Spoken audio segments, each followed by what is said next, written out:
Las relaciones geopolíticas entre las potencias mundiales más grandes están en su punto más bajo en décadas. El conflicto de 2 años entre Rusia y Ucrania ha llevado a que los países occidentales se vean envueltos en la guerra, aunque de forma indirecta hasta el momento. El vicecanciller Sergei Ryabkov dijo que Washington subestima la gravedad del contraataque que puede recibir. Putin ya había advertido que los países de la OTAN estaban arriesgándose a un conflicto mundial, en la que Estados Unidos podría enfrentarse a consecuencias fatales si ignora las advertencias de Moscú para no permitir que Ucrania utilice armas proporcionadas por Washington y ataque objetivos dentro de Rusia. Me gustaría advertir a los líderes estadounidenses contra errores de cálculo que podrían tener consecuencias fatales. Por razones desconocidas, subestiman la gravedad del contraataque que pueden recibir, dijo Ryabkov, citado por la agencia de noticias estatal rusa RIA. En declaraciones realizadas la semana pasada por el presidente Vladimir Putin, el líder ruso dijo que los países de la OTAN están jugando con fuego y arriesgándose a un conflicto mundial más profundo, una de las advertencias de Moscú sobre el riesgo de una grave escalada. La guerra por poder entre la OTAN y Rusia, y por extensión China, nos recuerda a la Guerra Fría. No es de extrañar que los expertos estén empezando a plantearse la gran pregunta: ¿podría estar a punto de ocurrir una guerra nuclear? Los Estados Unidos llevan preparándose para este escenario desde la década de 1960. Y en caso de que estalle una guerra, se decidió, de manera sombría, que ciertos estados serían utilizados como una esponja nuclear, absorbiendo la mayoría de las cabezas nucleares enemigas para que el país en su conjunto tuviera una mayor posibilidad de sobrevivir. Y esto no es solo un plan de Estados Unidos. Desde que Albert Einstein señaló que los científicos alemanes tenían el potencial de desarrollar la bomba nuclear en un futuro cercano, el gobierno de los Estados Unidos decidió encabezar su propio programa de investigación nuclear para contrarrestar la amenaza. Esto condujo al inicio del Proyecto Manhattan en 1942, uno de los programas militares e investigativos más costosos del siglo XX. El Proyecto Manhattan fue considerado en última instancia una medida puramente defensiva, un intento de crear armas que no se utilizarían necesariamente para destruir al enemigo, sino como una muestra de fuerza que disuadiría futuras agresiones. Pero esto no fue así. El Proyecto Manhattan dio como resultado el desarrollo de una bomba nuclear, con 2 prototipos funcionales, Little Boy y Fat Man, que fueron detonados sobre las ciudades japonesas de Hiroshima y Nagasaki, causando la muerte de aproximadamente 200,000 personas. Esto básicamente sacó a Japón de la Segunda Guerra Mundial. Sin embargo, aunque estas bombas resultaron ser los únicos ejemplos de armas nucleares utilizadas en combate, esto fue solo el comienzo de la proliferación nuclear generalizada. De repente, todas las grandes potencias del mundo estaban compitiendo por obtener la capacidad tecnológica e industrial para construir armas nucleares.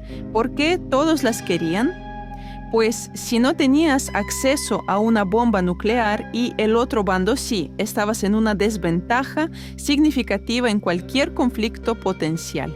Esto creó un enfoque paradójico donde los países desarrollarían y acumularían un gran número de armas nucleares para disuadir a otros países que ya tenían sus propias reservas de lanzar las suyas. La estrategia nuclear para muchos países se conoció finalmente como destrucción mutua asegurada o DMA. Después de la Segunda Guerra Mundial, Estados Unidos emergió como una de las economías más grandes del mundo, El país puso su prosperidad económica en desarrollar más armas para su defensa, asignando un considerable 10% de su presupuesto al ejército. Una cifra mucho más alta que muchos otros países en el mundo. Esto llevó a Estados Unidos a tener cerca de 30.000 cabezas nucleares en sus arsenales para 1964, en comparación con las 5.200 de Rusia.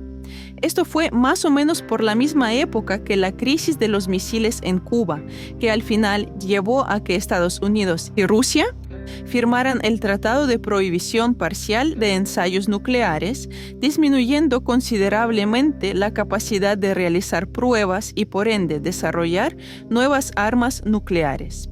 Sin embargo, la prohibición de realizar pruebas de bombas en la superficie y bajo el agua no impidió que los países siguieran fabricando más armas nucleares. Para el año 1986, el arsenal nuclear de Rusia era casi de 40.000 cabezas nucleares, mientras que Estados Unidos estaba desmantelando algunas de las suyas, pero aún tenía alrededor de 22.000 armas.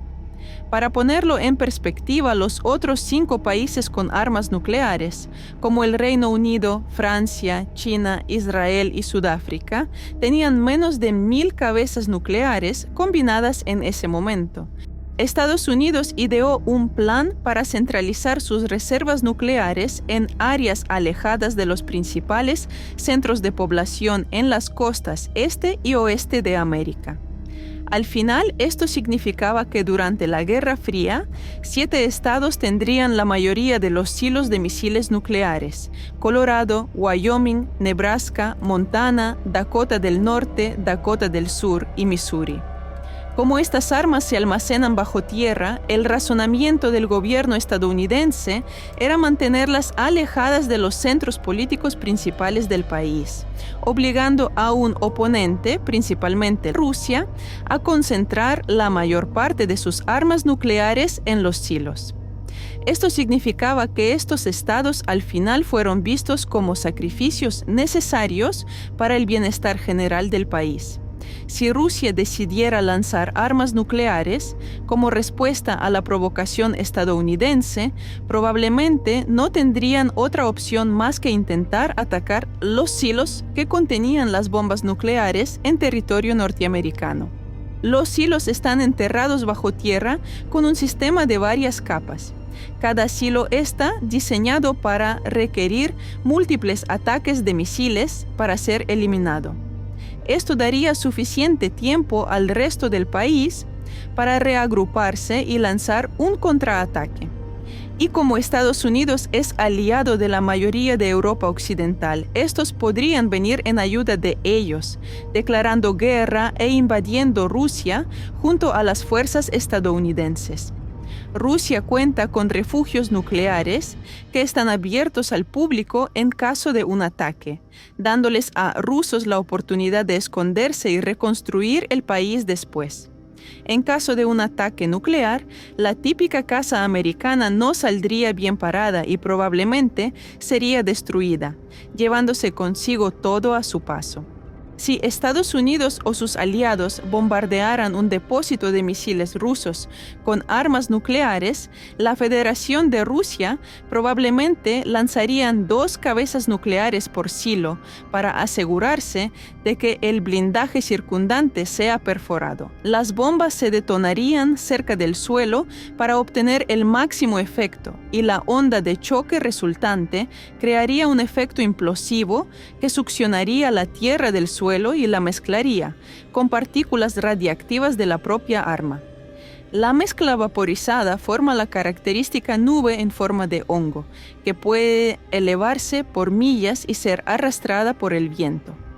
Los vientos de alta altitud podrían transportar el material de fisión por cientos e incluso miles de millas, propagando rápidamente la radiactividad por toda América del Norte. Si bien la mayoría de los estudios realizados durante la Guerra Fría se centraron en la lluvia radiactiva de un solo o relativamente pocos ataques nucleares, confirmaron que los vientos podrían desempeñar un papel vital en hacer que partes del continente norteamericano sean prácticamente inhóspitas durante años. Siguiendo las explosiones nucleares. Los simulacros actuales, utilizando capacidades computacionales avanzadas y modelos predictivos más precisos, pintan una imagen aún más aterradora. Científicos de la Universidad de Princeton utilizaron registros históricos de velocidades y direcciones del viento en varios días de 2021 para trazar la dispersión de los residuos radioactivos en caso de una guerra nuclear. La idea que se les ocurrió fue que lanzaran una bomba de 800 kilotones en cada uno de los 450 silos ubicados en 3 bases clave de la Fuerza Aérea estadounidense. Para que se hagan una idea, la bomba Little Boy que los norteamericanos lanzaron en Hiroshima tenía una potencia aproximada de 15 kilotones, así que estaban buscando algo 50 veces más grande. Según sus cálculos, un ataque nuclear coordinado a los silos podría acabar entre unas 340,000 y 4.6 millones de personas en los primeros 4 días. Sin embargo, los efectos adversos podrían ser sentidos por la gente que vive en Canadá o México, dependiendo de hacia dónde sopla el viento inmediatamente después del ataque. En un peor escenario simulado, con vientos variables y fuertes, toda América del Norte continental podría potencialmente recibir una dosis mortal de radiación.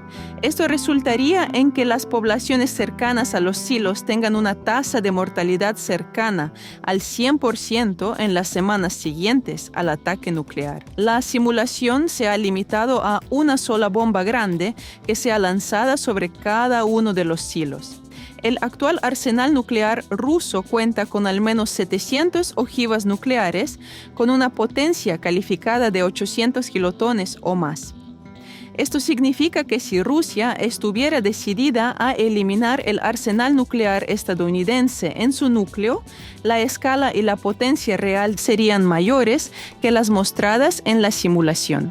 La Administración Federal de Manejo de Emergencias, o FEMA, dice que no ha creado un mapa oficial, pero que actualiza regularmente folletos con instrucciones sobre cómo prepararse para una catástrofe, incluyendo explosiones nucleares. Esto significa que el gobierno de Estados Unidos todavía percibe la amenaza de una guerra nuclear como algo muy real, aunque la probabilidad de que Putin arroje bombas sobre América del Norte haya sido baja. Las advertencias desde el Kremlin hacen pensar de que el mundo está al borde de un colapso y una nueva guerra de escala mundial. Lo que nos lleva al día de hoy, donde la situación geopolítica actual en cuanto a desarme nuclear y políticas de no proliferación también está en su punto más bajo. Las potencias mundiales trabajaron en estrecha colaboración durante e inmediatamente después de la Guerra Fría, desmantelando la mayoría de sus armas nucleares. Estas políticas tuvieron un efecto notable en la reducción del número de cabezas nucleares de más de 76,000 en la década de los 80 a alrededor de 12,000 en la actualidad. Sin embargo, la década anterior de tensión política entre China, la OTAN, Rusia, India, Pakistán y Oriente Medio ha disminuido en gran medida estos acuerdos de no proliferación. Solo queda una política de este tipo, el Nuevo START, que limita a Estados Unidos y Rusia en la cantidad de cabezas nucleares que pueden desplegar en sus fuerzas armadas. Sin embargo, Putin anunció que Rusia dejaría de participar en esa política, impidiendo que la OTAN inspeccione las instalaciones y capacidades de armas nucleares rusas, y también dejaría de notificar a Estados Unidos sobre nuevos desarrollos de cabezas nucleares. Con el fin del Nuevo START en 2026, solo quedan 2 años más en los que Estados Unidos tendrá información significativa sobre el arsenal nuclear de Rusia. Una guerra nuclear total podría significar el fin de la raza humana.